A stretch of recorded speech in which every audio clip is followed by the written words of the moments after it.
Bonjour, nous abordons aujourd'hui le thème numéro 3 de notre programme d'histoire, l'État à l'époque moderne, France et Angleterre, avec un chapitre H5, l'affirmation de l'État dans le Royaume de France. Introduction. L'État est l'institution qui gouverne un territoire. Il garantit la sécurité et dispose du monopole de la justice et de la force armée. La base matérielle de cette institution repose sur l'impôt. Cette fiscalité est acceptée, ce qui suppose un dialogue avec la société, par exemple en France avec les États généraux. À l'époque moderne, la France est une monarchie, un vaste royaume gouverné par un roi. L'affirmation de l'autorité royale s'accélère à partir du règne de François Ier, tandis que l'administration royale se développe progressivement. La guerre et son financement par l'impôt accélèrent ce processus qui culmine sous Louis XIV.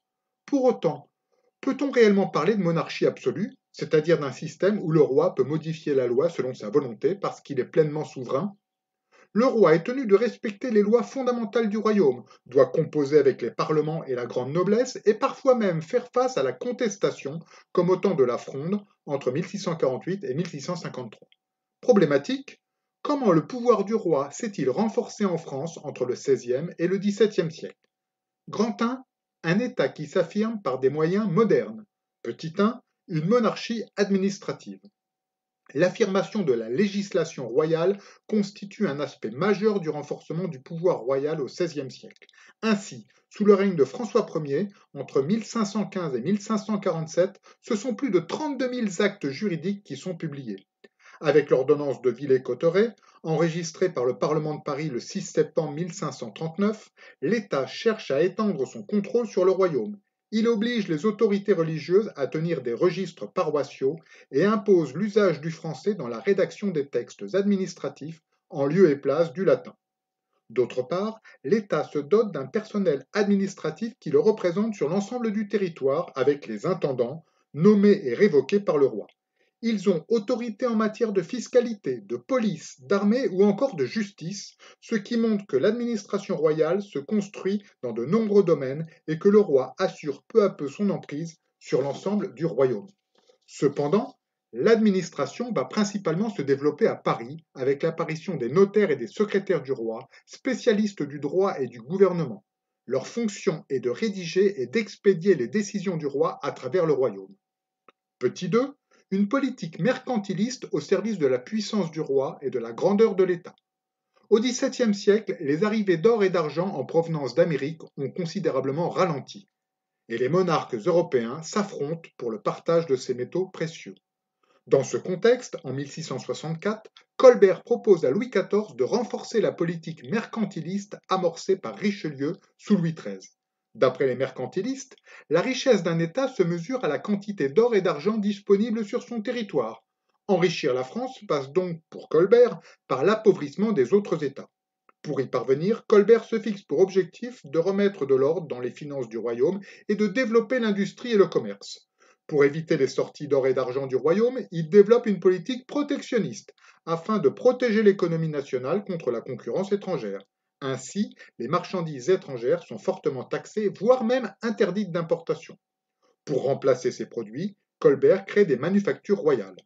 La manufacture des Gobelins crée du mobilier et des tapisseries. Celle de Saint-Gobain produit des miroirs, et en particulier ceux de la Galerie des Glaces à Versailles. Ces manufactures haut de gamme ont l'ambition de montrer au monde entier la qualité made in France afin d'exporter. Pour éviter de dépendre des compagnies de commerce étrangères, Colbert associe l'État français à des marchands pour fonder des compagnies commerciales. La Compagnie des Indes orientales est ainsi fondée en 1664 et permet de faire venir des épices, du thé et des porcelaines d'Inde. La Compagnie des Indes occidentales, créée la même année, transporte du sucre et des fourrures depuis l'Amérique.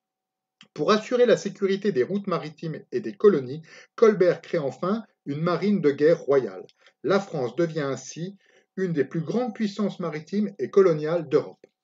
Petit 3, la guerre, un moyen de conquérir et d'unifier la nation.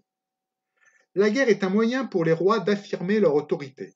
Faire la guerre est un monopole de l'État, et il existe une armée royale permanente constituée de professionnels et commandée par des généraux. Seul le roi dispose des moyens financiers suffisants pour mener des guerres de plus en plus coûteuses. L'équipement se perfectionne avec l'artillerie, élément essentiel de la guerre de siège, comme ici à Besançon en 1674. Les armées mobilisent de plus en plus d'hommes, 125 000 pendant la guerre de 30 ans entre 1635 et 1648 et 390 000 un demi-siècle plus tard lors de la guerre de succession d'Espagne. La guerre a permis de repousser les limites du royaume dans trois directions. Au nord, en Artois, à l'est, en Alsace et en Franche-Comté, et au sud, dans le Roussillon. Les nouvelles frontières sont ainsi fixées et défendues par un système de places fortifiées conçu par Vauban. La part de la guerre dans le budget de l'État augmente de façon considérable. Aussi, pour financer les armées, certains impôts, comme la taille, augmentent, tandis que de nouveaux impôts, comme la capitation, en 1695, sont créés puis généralisés. Contribuant enfin à la mise en scène de la puissance du roi, notamment lors de la célébration de ses victoires, comme sur ce tableau représentant Louis XIV lors du siège de Besançon en 1674, la guerre permet aussi de soumettre la noblesse, car l'armée est soumise à une discipline stricte. Grand 2, mais qui doit composer avec une société de tradition. Petit 1, la tolérance religieuse, l'apparence d'un compromis. En 1598, Henri IV met fin aux guerres de religion commencées 36 ans plus tôt. En effet, la propagation du protestantisme calviniste dans le royaume a conduit à une division religieuse puis à une véritable guerre civile opposant les catholiques aux protestants. Pour rétablir la paix, Henri IV, protestant converti au catholicisme, signe l'édit de Nantes en 1598 qui reconnaît les deux religions. Les catholiques, très majoritaires dans le royaume, sont satisfaits car leur religion est reconnue comme religion officielle du royaume. Les protestants obtiennent pour leur part la liberté de conscience et le droit de continuer à pratiquer leur religion. Cette situation de coexistence entre catholiques et protestants prend fin le 18 octobre 1685 lorsque Louis XIV, sous l'influence d'une société de cour ultra-catholique, proclame un nouvel édit, celui de Fontainebleau. Cette nouvelle loi révoque l'édit de Nantes, interdit le culte protestant au nom du principe « un roi, une foi, une loi ». Les protestants n'ont pas d'autre choix que de se convertir au catholicisme ou de quitter le pays, sous peine d'être condamnés aux galères ou même à mort. Si nous examinons cet épisode de l'histoire au regard de la question qui nous préoccupe dans ce chapitre, à savoir celle du renforcement du pouvoir royal, on s'aperçoit qu'Henri IV avec l'édit de Nantes et Louis XIV avec l'édit de Fontainebleau ont eu la même volonté, affirmer l'autorité absolue du pouvoir royal en imposant leur point de vue sur la question religieuse. Petit 2, le pouvoir face au pouvoir. Malgré sa volonté d'étendre son pouvoir à l'époque moderne, le roi n'est pas libre d'agir comme il le souhaite. Il doit d'abord respecter les lois fondamentales du royaume, en particulier le caractère héréditaire de la couronne et la masculinité qui écarte les filles de la succession du roi. La loi de catholicité a été ajoutée quand Henri IV a renoncé au protestantisme en 1593 pour accéder à la couronne. Le roi doit également composer avec les parlements. Ainsi, en 1648, le Parlement de Paris, qui est d'abord une cour de justice, souhaite renforcer son pouvoir tout en réduisant celui de l'administration royale et accroître les libertés. C'est l'objectif de la charte que la Chambre Saint-Louis impose à la régente, la reine Anne d'Autriche, mère de Louis XIV. L'arrestation de Pierre Broussel et d'autres conseillers au Parlement de Paris le 26 août 1648 entraîne le soulèvement de la population de la capitale et les meneurs de la fronde parlementaire sont libérés. La succession de Louis XIV est l'occasion pour le Parlement de Paris de recouvrer les droits de remontrance, c'est-à-dire le droit de contester un édit royal avant de l'enregistrer. Les grands seigneurs souhaitent également jouer un rôle politique plus important. Les révoltes nobiliaires sont nombreuses. Pendant la Régence, le Grand Condé, cousin de Louis XIV, prend la tête de la Fronde des Princes et s'oppose au principal ministre de la reine régente Anne d'Autriche, le cardinal Mazarin. La France connaît alors une période de véritable guerre civile qui s'achève cependant par la victoire des armées royales. Louis XIV parviendra ensuite à encadrer et pacifier la noblesse en organisant la cour de Versailles. Par ailleurs, le roi sous-traite le prélèvement de l'impôt aux financiers de la ferme générale qui ont les moyens de lui avancer l'argent. Aussi, des liens étroits de dépendance lient l'État et les riches privilégiés. En définitive, l'idée de monarchie absolue, présente dans les discours à la gloire de Louis XIV ou plus tard pendant la Révolution française pour dénoncer l'Ancien Régime, n'existe pas vraiment dans la réalité de la France à l'époque moderne.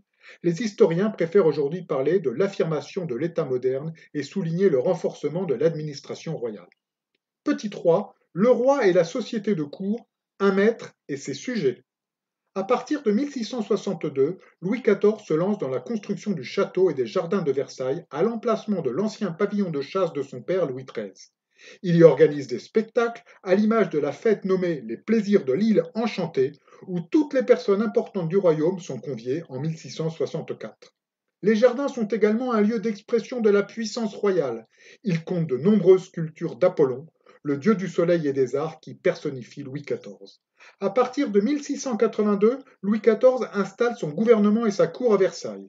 Il y organise son emploi du temps selon un rythme régulier et qui ne change quasiment jamais. Il préside les séances du Conseil où se prennent les décisions, s'informe de l'avancée des dossiers lors d'entretiens individuels avec ses ministres. La chambre du roi, située au centre du château, est le théâtre des cérémonies quotidiennes qui rythment la vie des courtisans.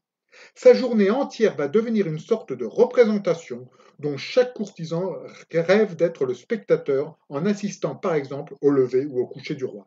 L'étiquette, c'est-à-dire le règlement de la cour, l'ensemble des gestes et des paroles fixés par le roi, doit impérativement être respecté par les courtisans en sa présence. Ainsi, de plus en plus, le roi s'identifie à l'État et finit par se confondre avec lui. Selon la théorie des deux corps du roi, il est une personne réelle, mortelle, mais il est également un être symbolique, sacré et immortel qui se transmet de souverain en souverain. À Versailles, Louis XIV a progressivement abandonné son corps d'être humain normal pour ne plus incarner que son second corps, celui de roi tout-puissant, dont le château permet la mise en valeur.